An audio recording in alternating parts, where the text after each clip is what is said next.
વડોદરામાં મેયર અને પદાધિકારીઓએ MS university સ્થિત ભૂખીકાંચની સફાઈનું જાત નિરીક્ષણ કર્યું। વડોદરા મહાનગરપાલિકા આગામી ચોમાસાની ઋતુને ધ્યાનમાં રાખીને પ્રી મોન્સૂન કામગીરી મામલે સઘન એક્શન મોડમાં આવી ગઈ છે। શહેરમાં વરસાદ દરમિયાન જળબંબાકારની સમસ્યા ન સર્જાય તે હેતુથી આજે વડોદરાના મેયર અને અન્ય ઉચ્ચ પદાધિકારીઓ મહારાજા સયાજીરાવ એમએસ યુનિવર્સિટી ખાતે આવેલી અતિ મહત્વની ભૂમિકાંચની સફાઈ કામગીરીનું ગ્રાઉન્ડ ઝીરો પર જઈ રૂબરૂ નિરીક્ષણ કર્યું હતું।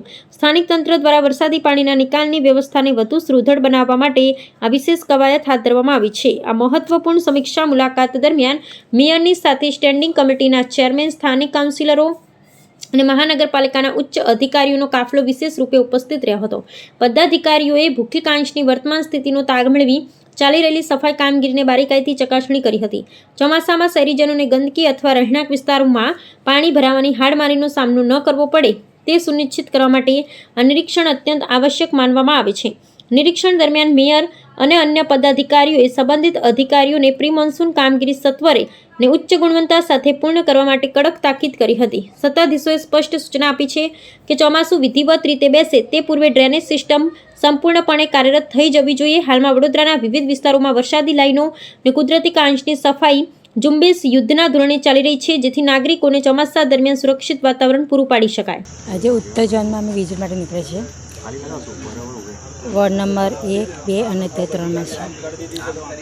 તો એમએસ યુનિવર્સિટી પાછળની જે વરસાદી કાચ છે, ભૂસી કાચ જે છે, એમાં જે અત્યારે ક્લિનિંગ થઈ રહ્યું છે, સફાઈનું કામકાજ થઈ રહ્યું છે, તો એના માટે અમે વરસાદ આવ્યા પહેલાં કેટલું કામ થયું છે કેટલું નથી થયું એનું નિરીક્ષણ કરવા માટે જ અત્યારે અમે આવ્યા છીએ। અને મારી સાથે અમે પાંચ અધિકારીઓ છીએ અને પ્લસ બીએમસીની ટીમ છે, પૂરી કાઉન્સિલરો સાથે છે, પ્રમુખ છે, મંત્રી છે, બધા સાથે છે।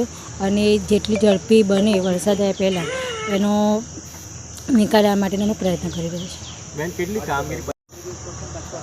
ચોમાસું નજીક છે એટલા માટે જ પૂરી ઝડપે કામ થાય એના માટે જ અમે લોકો અત્યારે નીકળ્યા છીએ। અને એમના અધિકારીઓના બી સૂચન, તેના કાઉન્સિલરના, વિસ્તારના લોકોની સલાહ સૂચનથી અમે આગળ કામ કરીએ છીએ કે જેથી કરીને વરસાદનું પાણી લોકોના વિસ્તારોમાં પડશે નહીં। અધિકારીને કોઈ સૂચન આપ્યું? અધિકારીઓને ખાલી જણાવ્યું છે કે જેટલું ઝડપી બને એટલું કામકાજ કરે અને જ્યારે ક્લિનિંગ થઈ રહ્યું કચરું જે બહાર ફેંકે છે, જે લોકો કે ઘણા લોકોના ફોન આવે છે કે ઠેર ઠેર કચરાઓ પડ્યું છે, આ છે, તો એની સફાઈ માટે બી તકેદારી રાખવા માટેનું જાણ કરી છે।